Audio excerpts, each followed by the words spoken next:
The Kerala story 2 എന്ന ചിത്രത്തിന്റെ trailer പുറത്തു വന്നതിന് പിന്നാലെ സിനിമയ്ക്കെതിരെ കടുത്ത വിമർശനവുമായി രാഹുൽ ഈശ്വർ. സിനിമയെ ചീപ്പ് പ്രൊപ്പഗണ്ട എന്ന് വിശേഷിപ്പിച്ച രാഹുൽ ഈശ്വർ നല്ലവരായ ഹിന്ദുക്കളെ പറ്റിക്കാനും മുസ്ലിം സഹോദരങ്ങളെ ദ്രോഹിക്കാനുമാണ് ഇത്തരം സിനിമകൾ നിർമ്മിക്കുന്നതെന്ന് തന്റെ ഫേസ്ബുക്ക് പോസ്റ്റിൽ കുറിച്ചു. ഹിന്ദു യുവതികളെ നിർബന്ധിച്ച് ബീഫ് കഴിപ്പിക്കുന്നു എന്ന തരത്തിലുള്ള ദൃശ്യങ്ങൾ ട്രെയിലറിൽ ഉൾപ്പെടുത്തിയതിനെ രാഹുൽ രൂക്ഷമായി പരിഹസിച്ചു. ഞാൻ ബീഫ് കഴിക്കാറില്ല, എന്നാൽ മറ്റൊരാൾ കഴിക്കുന്നതിൽ എനിക്ക് പ്രശ്നവുമില്ല. ഗോവയിലും നോർത്ത് ഈസ്റ്റിലും ബീഫ് കഴിക്കുന്നവരാണ് ഭരിക്കുന്നത്. ഉളുപ്പും നാണവും ഇല്ലാത്ത ഗോഡ്സോവാദികളാണ് ഇത്തരം സിനിമകൾക്ക് പിന്നിൽ, രാഹുൽ കുറിച്ചു. ഒരു കള്ളം 100 തവണ പറഞ്ഞാൽ സത്യമാകുമെന്ന ഹിറ്റ്ലറുടെ തന്ത്രമാണ് സിനിമയിൽ ഉപയോഗിച്ചിരിക്കുന്നതെന്ന് രാഹുൽ പറയുന്നു. രാഹുൽ ഈശ്വറിന്റെ പോസ്റ്റ് ഇങ്ങനെയാണ്: ഹിന്ദു പെണ്ണിനെ നിർബന്ധിച്ച് ബീഫ് കഴിപ്പിക്കുന്ന മുസ്ലിങ്ങൾ. ഞാൻ ബീഫ് കഴിക്കാറില്ല. ബീഫ് വേറെ ആരെങ്കിലും കഴിക്കുന്നതിന് ഒരു പ്രശ്നവുമില്ല. ബീഫ് കഴിക്കുന്നവരാണ് ഗോവ, നോർത്ത് ഈസ്റ്റിലടക്കം ഭരിക്കുന്ന എല്ലാ രാഷ്ട്രീയക്കാരും. കേരള സ്റ്റോറി 2 ഉളുപ്പും നാണവും മാനവും സത്യസന്ധതയും ഇല്ലാത്ത ഗോഡ്സേവാദികൾ.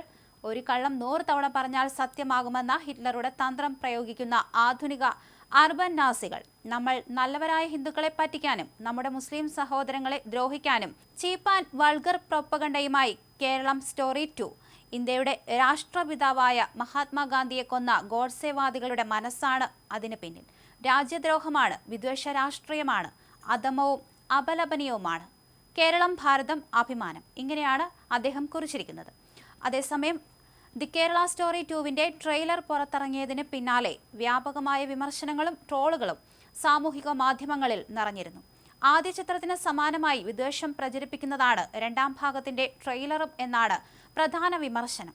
ചിത്രത്തിൽ കേരളത്തിൽ നിന്നുള്ള ഒരു ഹിന്ദു പെൺകുട്ടിയെ നിർബന്ധിച്ച് ബീഫ് കഴിപ്പിക്കുന്ന രംഗമാണ് ട്രോളുകൾക്ക് പ്രധാന കാരണമാകുന്നത്. ചിത്രത്തെ കനത്ത ഭാഷയിൽ വിമർശിച്ച് മുഖ്യമന്ത്രി പിണറായി വിജയൻ ഉൾപ്പെടെയുള്ളവർ രംഗത്തെത്തി. മുഖ്യമന്ത്രി പിണറായി വിജയൻ തന്റെ സമൂഹമാധ്യമ അക്കൗണ്ടിലൂടെയാണ് ചിത്രത്തിനെതിരെ ശക്തമായ നിലപാടെടുത്തത്.